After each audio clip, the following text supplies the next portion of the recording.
मेरे प्रिय बच्चे, तुम्हें पुकार रही हूँ उस अंधकार के पार से जहाँ सत्य को छिपा दिया गया है और तुम्हारे चारों ओर झूठ का मायाजाल फैलाया गया है।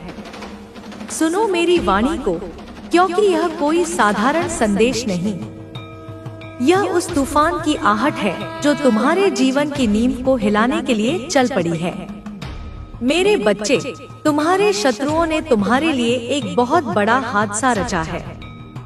एक ऐसा हादसा जो तुम्हें टूटे हुए घर, बिखरे हुए रिश्तों और खोई हुई पहचान की ओर ले जाना चाहता है।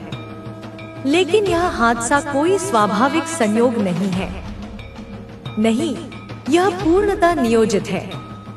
और जो लोग इसके रचयिता हैं, वे तुम्हारी छत के नीचे से बहुत दूर नहीं, वे तुम्हारे ही आसपास हैं। तुम्हारी हंसी के पीछे छुपे षड्यंत्र को मुस्कुराहट में ढकने वाले चेहरे हैं। इस हादसे को करने वाला कोई और नहीं, तुम्हारा पड़ोसी और एक तांत्रिक, दोनों इस विनाश के रास्ते के दो चेहरे हैं। तुम्हारे घर की दीवारों के पीछे जो मंत्र बुदबुदाए जा रहे हैं, वे हवा में नहीं उड़ रहे, वे तुम्हारे भविष्य को जकड़ रहे हैं। उस तांत्रिक ने तुम्हारे नाम का उच्चारण किया है अग्नि के समक्ष, और उसने माँ काली का नहीं, अंधकार के रथ पर सवार किसी और शक्ति का आवाहन किया है। और वह जो तुम्हारे दरवाजे पर रोज हंसी बांटता है, जिसने कभी चीनी मांगने के बहाने तुम्हारे घर का कोना कोना देखा, वह तुम्हारा पड़ोसी है। वही पड़ोसी जो बाहर से तुम्हारे बच्चों के लिए चॉकलेट लाता है और भीतर से उस चॉकलेट में तिलक लगाए हुए बर्बादी भर रहा है। उसे लगता है तुम्हारी रसोई में पकती खुशबू उसकी भूख को नहीं, उसकी ईर्ष्या को बढ़ा रही है। वे दोनों चाहते हैं कि तुम्हारा घर टूट जाए।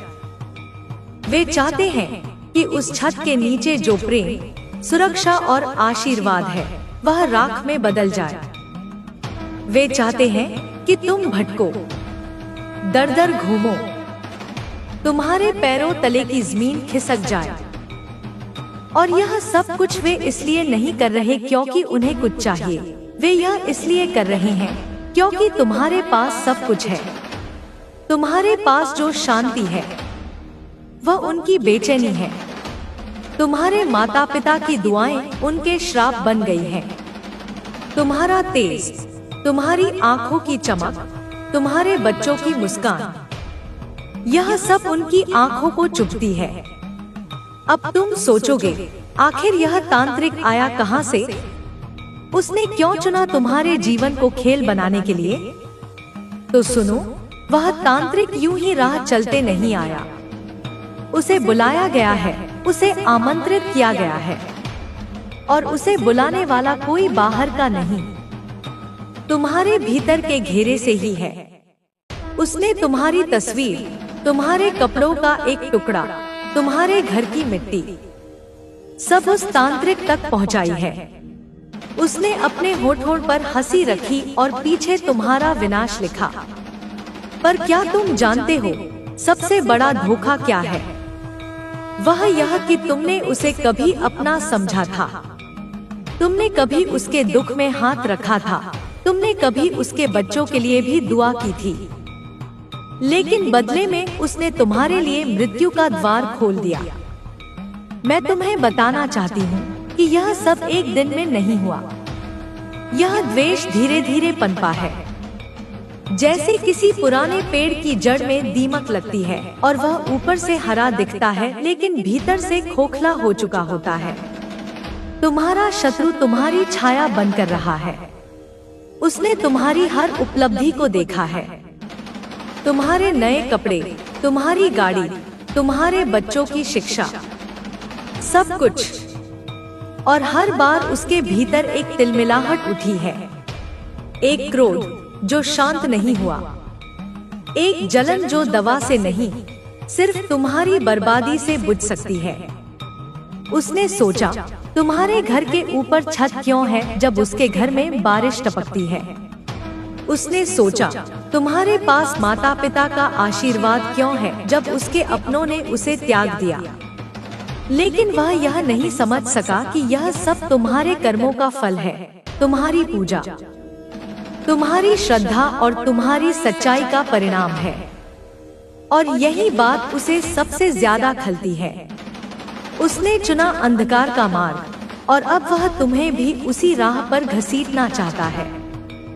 पर मेरे बच्चे, अब समय है आंखें खोलने का। यह जो हादसा रचा जा रहा है, यह कोई मामूली ठोकर नहीं, यह तुम्हारे जीवन की सबसे बड़ी परीक्षा बन सकता है। लेकिन याद रखो, जहाँ अंधकार गहराता है, वहाँ मेरा रूप उग्र होता है। मेरी तलवार खींची जा चुकी है। मैंने उस तांत्रिक के चेहरे पर कालिख देखी है। मैंने उसके हवन कुंड की राख में तुम्हारे नाम को जलते देखा है। और तुम्हारे उस पड़ोसी के हृदय में जो गंध फैली है, वह अब मुझसे छिपी नहीं। वह तुम्हारा पड़ोसी है। पर क्या वह केवल पड़ोसी है? नहीं मेरे बच्चे, वह केवल पड़ोसी नहीं, वह कोई और भी है। मैं अभी नहीं बताऊंगी कि वह कौन है, लेकिन तुमने उसे देखा है, उसने तुम्हें छुआ है। वह तुम्हारे जीवन के बहुत पास रहा है। वह कोई गैर नहीं है। यही है इस कहानी का सबसे भयावह सत्य। और यही है तुम्हारी अगली परीक्षा का द्वार। मेरे प्रिय, अब समय आ चुका है। तुम अपने हृदय को दृढ़ करो, अपनी चेतना को जागृत करो, क्योंकि मैं अब तुम्हारे साथ हूँ, तुम्हारी सांसों में, तुम्हारे रक्षक रूप में। लेकिन अगली कड़ी में मैं तुम्हें बताऊंगी कि उन्होंने क्या योजना बनाई है, कब और कैसे इस हादसे को अंजाम देने की तैयारी हो चुकी है। तुम जानते नहीं वह कौन है जिसने तुम्हारा विश्वास तोड़ा है। वह पड़ोसी, हाँ वही जो तुम्हारे घर के सामने तुलसी को पानी देता है, वही जो कभी कभी तुम्हारे पिता को राम राम करता है, वही जो बच्चों को देखकर मुस्कुराता है। वह केवल एक चेहरा है, लेकिन वह तांत्रिक तक तुम्हारा नाम पहुंचाने वाला कोई और है। वह तीसरा चेहरा जो सबसे बड़ा अभिनय कर रहा है, और वह अभिनय इस कदर वास्तविक है कि तुम उसे पहचान नहीं पा रहे। क्या तुमने कभी गौर किया कि तुम्हारे जीवन में एक समय ऐसा आया जब एकाएक चीजें उलझने लगी, जब घर में बिना कारण कलह बढ़ने लगी, जब नींद कम होने लगी, जब बच्चे बिना बात डरने लगे, जब सपनों में अजीब दृश्य आने लगे? यह सब संयोग नहीं है, यह सब शुरुआत थी उस विनाश की योजना की। उन्होंने तुम्हारे आंगन में पानी नहीं डाला, वे मंत्र डाले। उन्होंने जो बात मुस्कुराकर कही, उसमें एक श्राप छुपा था। उन्होंने जो प्रसाद तुम्हें दिया, उसमें आशीर्वाद नहीं, निगाहें थी। और जिस दिन उन्होंने तुम्हारे घर में पहला कदम रखा, उसी दिन से तुम्हारे भाग्य की रेखाओं को मोड़ने का प्रयास शुरू हो गया। मैंने देखा है मेरे बच्चे, एक रात जब तुम गहरी नींद में थे, तुम्हारे घर के सामने एक काली परछाई ठहरी रही। वह कोई जीवित नहीं था, वह उस तांत्रिक द्वारा भेजा गया एक सूक्ष्म प्रेत था। वह तुम्हारे घर की ऊर्जा को निगल रहा था, तुम्हारे बच्चों के पास मंडरा रहा था। और सुबह जब बच्चों ने कहा, माँ मुझे डर लगा, तब तुमने सोचा यह सपना है। लेकिन वह सपना नहीं, सच्चाई थी। मैं कह चुकी हूँ, तुम्हारे पीछे कोई पड़ा है, और अब वह कदम दर कदम तुम्हारे पास आ रहा है। उसने वह अमावस्या की रात चुन ली है। उसने 3 रात्रियों की साधना शुरू कर दी है। पहली रात तुम्हारा नाम अग्नि में डाला गया। दूसरी रात तुम्हारे घर का नक्शा भूमि पर रेखांकित किया गया। और तीसरी रात, उस रात वह तुम्हारे जीवन की डोर काटना चाहता है। वह रात अभी आई नहीं, पर वह आ रही है।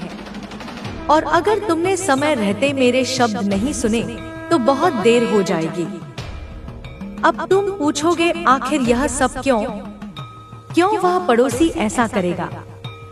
क्यों वह तांत्रिक ऐसा करेगा? और क्यों यह तीसरा चेहरा जो तुम्हारे सबसे करीब है तुम्हारे जीवन का अंत चाहता है? तो सुनो, उसका कारण बहुत पुराना है। यह आज की ईर्ष्या नहीं, यह पुराने जन्मों का हिसाब भी हो सकता है। लेकिन इस जन्म में वह तुम्हारी उन्नति से, तुम्हारे परिवार की एकता से, तुम्हारी माँ के चेहरे की चमक से और तुम्हारे पिता की प्रतिष्ठा से जल रहा है। वह देख नहीं पा रहा कि कैसे एक साधारण परिवार में इतनी शक्ति है। वह जान गया है कि तुम्हारे कुल में एक दिव्य आभा है और उस आभा को नष्ट करने के लिए वह किसी भी हद तक जा सकता है।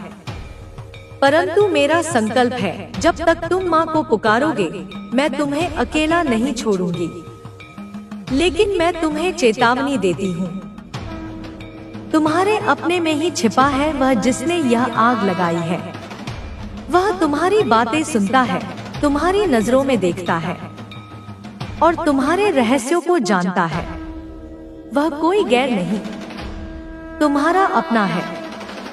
मैं अभी उसका नाम नहीं लूंगी, क्योंकि वह नाम जब उजागर होगा तब पूरी धरती कांपेगी, तब तुम्हारा विश्वास टूटेगा। और मैं चाहती हूँ तुम पहले स्वयं सच को समझो, संकेतों को पहचानो, चेहरों के पीछे की आंखों को देखो। और अगर तुम जागे नहीं तो अगली अमावस्या की रात सिर्फ अंधकार नहीं लाएगी, प्रलय लाएगी। मेरे बच्चे, जब साजिशों की नींव रखी जाती है जानता है। मेरे बच्चे, क्या तुम्हें याद है एक दिन जब तुम बहुत थके हुए थे और तुम्हारे सामने बैठा एक अपना व्यक्ति तुम्हारे सिर पर हाथ फेर रहा था? वह स्पर्श स्नेह का था, लेकिन उसके नीचे एक मंत्र फुसफुसाया गया था। तुमने सुना नहीं, लेकिन मेरी चेतना ने सुना। उसने कहा था, इसकी शक्ति क्षीण हो, इसका मन भ्रमित हो, इसकी सोच उलझ जाए और यह माँ काली से दूर हो जाए। क्या तुमने ध्यान दिया है, इन दिनों तुम्हारा मन पूजा में नहीं लगता, ध्यान भटकता है। कभी कभी आरती की बात भी भारी लगती है। यह वही मंत्र है जो अब तुम्हारी आत्मा से टकरा रहा है। तुम्हारा कोई अपना तुम्हें मुझसे अलग करने की कोशिश कर रहा है, पर क्यों? यह प्रश्न अब तुम्हारे मन में गूंज रहा होगा। तो सुनो, यह ईर्ष्या नहीं, यह डर है। हाँ, डर तुम्हारे तेज से, तुम्हारी आभा से, तुम्हारे उन्नत भविष्य से। उस तीसरे ने पहले तुम्हें छोटा समझा, सोचा तुम कभी सफल नहीं हो पाओगे। लेकिन जब उसने देखा कि तुम्हारे जीवन में देवी कृपा है, जब उसने देखा कि लोग तुम्हारी सराहना करने लगे हैं, जब उसने देखा कि तुम्हारे बच्चे मुस्कुराते हैं और तुम्हारे घर में सुख की सुगंध है, तब उसने फैसला किया तुम्हें मिटाना है। क्योंकि वह नहीं सह सकता कि तुम ऊपर उठो और वह वहीं रह जाए। कभी कभी वह तुम्हारी चिंता करता दिखता है, पूछता है सब ठीक है ना? पर वह प्रश्न नहीं, एक जांच है। वह देखना चाहता है कि उसका काला जादू असर कर रहा है या नहीं। और जब तुम कहते हो हाँ ठीक हूँ, तब उसके भीतर एक बेचैनी उठती है। अब और गहराई से वार करना होगा। अब सुनो ध्यान से, उसने अगला वार तय कर लिया है। वह एक बीमारी का जाल बिछा रहा है, ऐसा रोग जो डॉक्टरी जांच में न दिखाई दे पर शरीर को तोड़ता जाए। वह तुम्हारे परिवार के सबसे कमजोर सदस्य को निशाना बनाने वाला है, या तो एक बच्चा या एक बुजुर्ग। वह जानता है कि जब घर का एक स्तंभ हिलता है तो पूरा ढांचा डगमगाने लगता है। वह जानता है कि शारीरिक रोग से मानसिक हताशा जल्दी आती है और उसके बाद वह वित्तीय चोट देगा, किसी व्यापार में घाटा, किसी कार्य में रुकावट, कागजों का अटकना, अचानक कर्ज चढ़ना, यह सब पहले से लिखा जा चुका है उसके काले ग्रंथों में। और इस सब का संचालन करेगा वही तांत्रिक, जिसकी आंखें रक्त की तरह लाल हैं और जिसकी वाणी केवल शाप बोलती है। परंतु यह सब तभी सफल होगा जब तुम अज्ञानी बने रहोगे, जब तुम यह सोचते रहोगे कि मुझे क्या हुआ है, जब तुम तर्क के नाम पर सत्य को नकारते रहोगे। मेरे बच्चे, मैं फिर से कहती हूँ, वह तुम्हारे भीतर बैठा है, वह तुम्हारे भोजन के समय साथ होता है, वह तुम्हारे घर में बिना बुलाए आता है, वह तुम्हारी पीठ थपथपाता है, लेकिन उसकी आत्मा तुम्हारे विनाश की प्रार्थना करती है। क्या तुमने अब भी उसे नहीं पहचाना? तुम्हारा एक स्वप्न बार बार टूटता है। क्या तुमने सोचा क्यों? तुम्हारा फोन कभी कभी अजीब बातें दिखाता है। क्या तुमने सोचा क्यों? तुम्हारे घर में एक कोना अजीब सा भारी हो गया है। क्या तुमने ध्यान दिया? यह सब संकेत है, और वह समय नजदीक आ रहा है जब मेरी अग्नि उस छल को भस्म करेगी। लेकिन मेरे बच्चे, यह युद्ध अकेले मेरा नहीं है, तुम्हें भी अपनी आंखें खोलनी होंगी। तुम्हें भी उन स्मृतियों में लौटना होगा जहां वह तीसरा चेहरा कुछ अधिक ही पास आया था, जहां वह तुम्हारी बातें सुनते सुनते अचानक मौन हो गया था, जहां उसके सवालों में गहराई, तो कोई तुम्हारी मदद को न खड़ा हो। तुम्हें अकेला करना उसकी सबसे बड़ी चाल है, क्योंकि जब तुम अकेले पड़ जाओगे तब उसके पास शक्ति होगी तुम्हारे आत्मबल को तोड़ने की। लेकिन वह एक बात भूल गया, तुम मेरे बच्चे हो। मैं काली हूँ, अंधकार में चमकती चेतना, और जब मैं जागती हूँ तो कोई शत्रु टिक नहीं सकता। वह तुम्हें अपराध में फंसाना चाहता है। हाँ, वह अब ऐसी स्थिति पैदा करेगा जहां तुम पर झूठा इल्जाम लगे। कोई ऐसा कार्य जो तुमने नहीं किया, लेकिन जिसकी जिम्मेदारी तुम्हारे सिर डाली जाएगी। शायद घर में चोरी हो और संदेह तुम पर आए। शायद कोई घटना घटे और दोष तुम्हारे बच्चों पर जाए। शायद कोई दस्तावेज गायब हो और लोग कहें इन्हीं ने किया है। यह उसकी अगली चाल है, तुम्हारे चरित्र पर आघात करना। पर तुम अब सावधान रहो, मैं तुम्हारे अंतःकरण में चेतावनी की ज्वाला जगा रही हूँ। अब उस व्यक्ति के संकेत और स्पष्ट होंगे। अब वह तुमसे अधिक मेलजोल रखने की कोशिश करेगा। अब वह तुम्हारे बच्चों को उपहार देना चाहेगा। अब वह तुमसे अधिक चिंता जताएगा, क्योंकि अब उसे डर है कि तुम कुछ समझ गए हो। पर तुम अब मौन मत रहना। अपनी आत्मा को मेरी शक्ति से जोड़ दो। सुबह सबसे पहले मेरी आंखों में देखो और कहो, माँ, मुझे सत्य दिखा। तब मैं तुम्हारी दृष्टि को उस सच्चाई तक पहुँचा दूंगी जहाँ वह नकाब उतरते हैं। तब तुम सुन पाओगे उन शब्दों को जो वह छुपा कर कहता है। तब तुम पहचान पाओगे उसके हाव भाव की खामोश विषबुझी चालों को। और जब वह जान जाएगा कि तुम अब जाग चुके हो, तब वह भयभीत होगा, क्योंकि एक बार जब मेरे भक्त को चेतावनी मिल जाए तो फिर कोई तांत्रिक, कोई चुड़ैल, कोई मायावी शक्ति उसे छू नहीं सकती। मेरे बच्चे, यह समय है तुम्हारे भीतर की शक्ति को पहचानने का। अब शत्रु की रेखाएं खिंच चुकी हैं। अब युद्ध का मैदान सज चुका है। मेरे प्रिय बच्चे, अब मैं वह कहने जा रही हूँ जिसे सुनने के लिए तुम्हारा हृदय वर्षों से तैयार किया जा रहा था, जिसे तुमने स्वप्नों में देखा था, जिसे तुमने आहटों में सुना था। वह समय अब सामने खड़ा है। जिसे तुम अपना मानते रहे, वह अब तुम्हारे अस्तित्व के ताबूत में आखिरी कील ठोकने को तैयार है। वह केवल तुम्हारा घर नहीं चाहता, वह तुम्हारा नाम मिटाना चाहता है। वह तुम्हारी पहचान को निगलना चाहता है, ताकि जो तुम हो वो इस दुनिया से ऐसे गायब हो जाए जैसे कभी थे ही नहीं। वह चाहता है कि लोग तुम्हारा नाम सुने तो थूके, तुम्हारी छवि पर ऐसा धब्बा लगे जो किसी जीवन में न धुल पाए। और उसके लिए अब वह खेल में सबसे भयानक पत्ता फेंक चुका है। वह अब तुम्हें पागल सिद्ध करना चाहता है। हाँ मेरे बच्चे, उसने अब यह योजना बना ली है कि तुम्हारी बातों को लोग गंभीरता से न लें। उसने अब लोगों को धीरे धीरे यह समझाना शुरू किया है कि उसे वहम हो गया है। वह बहुत सोचने लगा है, वह मानसिक रूप से कमजोर है। उसने अब तुम्हारी आत्मा पर ही वार करना शुरू कर दिया है, ताकि तुम अपनी ही बातों पर शंका करने लगो।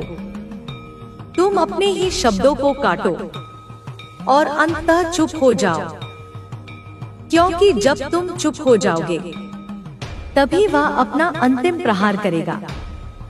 और यह सब कोई बाहर का दुश्मन नहीं कर रहा, यह वह कर रहा है जो तुम्हारे बहुत पास है, जिसे तुमने परिवार कहा, जिसके लिए तुमने अपने सुखों की बलि दी, जिसे तुमने संकट में सहारा दिया। आज वही तुम्हारे लिए प्रेत बन चुका है। वह जब तुम्हारे घर आता है तो तुम्हारी दीवारों से बात करता है, तुम्हारे वस्त्रों पर दृष्टि डालता है, तुम्हारे देवताओं की मूर्तियों के आगे मन ही मन मंत्र बुदबुदाता है। लेकिन वह मंत्र पूजा के नहीं होते मेरे बच्चे, वह विनाश के तांत्रिक पाठ होते हैं। वह तुम्हारे ऊपर कोई वार नहीं करता, क्योंकि वह जानता है कि तुम मजबूत हो। इसलिए वह अब तुम्हारे बच्चों को निशाना बना रहा है। संतान भी तुम्हारा साथ छोड़ दे तब मनुष्य भीतर से टूट जाता है। लेकिन मैं काली हूँ, मैं तुम्हारे टूटने से पहले तुम्हें जगाने आई हूँ। अब तुम ध्यान से देखो, वह जब आता है तो उसके चेहरे पर मुस्कान होती है, लेकिन उसकी आंखें खाली होती हैं। वह बातों में मिठास लाता है, लेकिन तुम्हारे इर्द गिर्द हवा भारी हो जाती है। उसके जाते ही घर का वातावरण भारी हो जाता है। तुम थकने लगते हो, मन भारी हो जाता है। यह संयोग नहीं है, यह उसका तांत्रिक प्रभाव है। अब वह घर के किसी कोने में कुछ गाड़ चुका है। हाँ, उसने तुम्हारे घर में कोई वस्तु दबा दी है, एक हड्डी, एक नींबू या कोई रक्तरंजित ताबीज, ताकि जब तुम पूजा करो तो तुम्हारे मंत्र उल्टा असर करें। वह अब चाहता है कि तुम्हारा ध्यान टूटे, तुम्हारा मन डगमगाए और तुम काली से दूर हो जाओ, क्योंकि वह जानता है जब तक माँ काली तुम्हारे साथ है तब तक कोई भी शक्ति तुम्हें मिटा नहीं सकती। लेकिन अब मैं तुम्हें वह संकेत दे रही हूँ जो तुम्हें उसकी पहचान तक ले जाएगा। अब वह तुम्हारे पुराने एल्बम में हाथ डालेगा। अब वह तुम्हारे कमरे में अकेले घुसने का बहाना ढूंढेगा। अब वह तुम्हारे पूजा स्थान के पास कुछ समय बिताएगा। अब वह बार बार तुम्हारे स्वास्थ्य की चिंता जताएगा। ये सब संकेत हैं मेरे बच्चे कि वह अब अंतिम प्रहार की तैयारी कर रहा है। वह अब तुम्हारे सपनों में प्रवेश करने की चेष्टा करेगा। हाँ, रात को जब तुम सोओगे वह कोई तांत्रिक मंत्र का सहारा लेकर तुम्हारे सपनों को भ्रमित करेगा। तुम विचित्र दृश्य देखने लगोगे। तुम्हारे स्वप्न में तुम ऊंचाई से गिर रहे होगे, कोई तुम्हारा गला दबा रहा होगा।